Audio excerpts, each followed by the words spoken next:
Hey, I'm Ben. This is Bike from the Brink. Today I'm just going to show you a little trick that I've invented. Not invented. I've just saved buying myself one. So the carburetor air screws. Let me show you here. The air this is not an air screw. This one's a fuel screw. It's a mixture screw. So your mixture screw, whether it's an air screw or a fuel screw, they often get seized. It's the reason it's the logo for my channel. Is because these things. Now, the keen-eyed among you will notice this is cut off. There's a full-size one.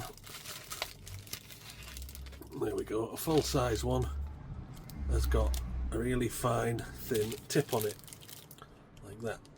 And mine has been cut off, basically there. Now, the reason for this is those air screws came out of these carbs, and they were pretty hard to get out. A couple of them seized up. I had to get them out a different way. See my other videos for that. But when they had come out, these threads were quite mucky, and you don't want to be screwing back in there with mucky threads. So I thought, well, how do I clean these? I don't have I didn't want to put a, what they call it, a tap.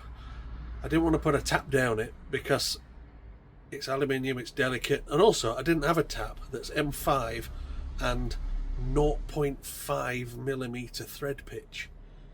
Let me see if I can show you how fine that thread pitch is. It's really tiny. So what I did, I got my pliers and I cut the tip off because I want to screw this one in maybe a little bit further than the original air screws will to clean the threads right down, and then cut a little groove there in the threads, and it's only probably not even ½ mm deep. And then when I screw that in to where the air screw comes out, first of all, it doesn't top out and snap the tip and get stuck, and secondly, this groove gathers up any crap that's down that thread. And I'm going to show you that it works. Now, it's really important that you don't do this with your carb sat with the air hole facing downhill, because any crap that you manage to dislodge may just fall down to the tiny little hole that the screw goes to, and it's about 1/4 mm or something. So at the very least have it facing level, but if you can, face downhill, so anything that comes out is just going to follow gravity. Now I go there till it stops, no force in it, wind it back out, and hopefully it won't make me look silly by bringing some muck out.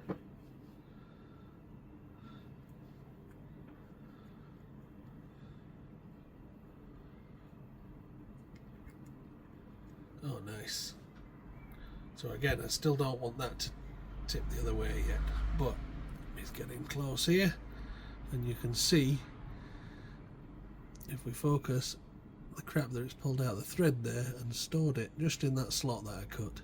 After that, what I like to do is, this passage runs to the little air hole. I don't know if you can see it. Maybe we can do some super zoom and let's see.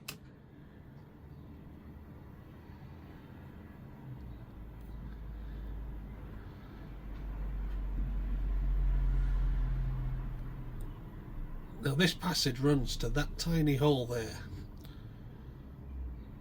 So then what I like to do, while still keeping it pointing downhill, is spray a bit of carb cleaner in there, and then if you dislodged anything, it might just rinse it out. You see it's dripping out of that hole now. And there you go. You've freed up some of the crud, because when you put your new air screw in, you were just going to screw it into the crud that's in there. And you don't want that. You want it clean. So there you go, sacrificial air screw. Don't even have to be an air screw. It could be a bolt that matches the pitch of the thread and size, but I didn't have anything M5 0.05mm thread. It's a really fine thread, but I wasn't going to reuse this air screw. I don't trust these old caps on top. I got a feeling these are Chinesium, and which is why the other two broke, so I don't trust them. But for cleaning stuff out, spot on. Like and subscribe, all that stuff that YouTubers say. Do me a membership, give me a quid, but don't give me a quid a month. It's ridiculous. I need to turn that back off. I